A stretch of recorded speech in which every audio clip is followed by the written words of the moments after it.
Hello, I'm Howell Hurst. I have had some of my commentaries aired on NPR stations. They used to air them in Monterey, California, aired a few of them from Santa Cruz. But I'm bringing this one to you because recently I submitted it to the local NPR station in San Francisco, which had asked for contributions from the public. And when I gave them this one, they rejected it. And when I asked them why, they never gave me an answer. So my thought was, why don't I put it on YouTube? And I'd like your impression and your thoughts after you see it, if you can see why they would block it from being on National Public Radio. I always called my commentaries, by the way, from my corner. And this one I call, What is an Economy? I hope you like it. A common definition of an economy is the total financial output of a nation. That is usually expressed as gross domestic product, GDP. If we have a high and increasing GDP, we say we're doing okay. If the GDP is low, we say we're in a recession. I don't like that definition. Let me explain why. U.S. GDP presently is allegedly high. Giant corporations today are again earning mammoth profits. Supposedly we got out of our recession 2 years ago. Well, that's the concept that I can't buy. Neither do 20 to 30 million Americans who after 5 years still can't find work. Many of them have had to move in with their parents, their in-laws, or their children to keep from being homeless. Many of the much maligned occupiers were and are still homeless. So are 10,000 American veterans. Do you consider that a healthy economy? Giant U.S. financial interests spent the 20th century eliminating large numbers of private small businesses through price manipulation.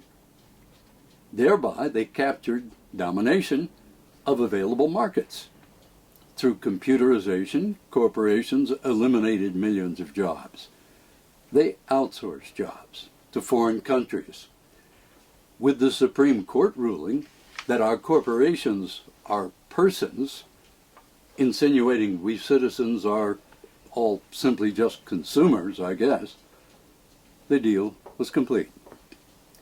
Until the Supreme Court reverses that decision and the government places legal financial control of elections in the hands of individual citizens, I don't believe we have an equitably democratic economy. We barely have an equitably democratic country. A valid standard for an economy would be if American corporations would collaborate with government to create greatly enlarged capital funding for small business development, organize relevant job training, and share remaining available corporate work with all Americans who want to work for them.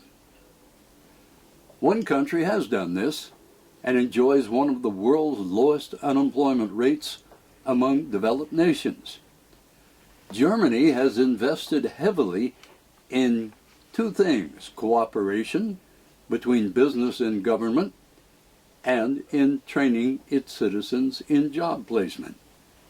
Keeping its own people working, Germany's unemployment rate is only 5%. Counting Americans who have given up looking for work, ours is double, 10% unemployment. An alleged economy bailing out giant U.S. financial corporations and rewarding their senior executives while continuing to impoverish 20 to 30 million Americans, that I call a simple economic exploitation machine. And I believe all of us, silently accepting it, are simply helping oil its gears. That, in essence, is the one that the local NPR station in San Francisco rejected and refused to allow me to broadcast on the public media. I'd be very curious what you think about it. Why don't you give me your response? And until next time, here from my corner, this is your ally in dissenting mischief, Howell Hurst.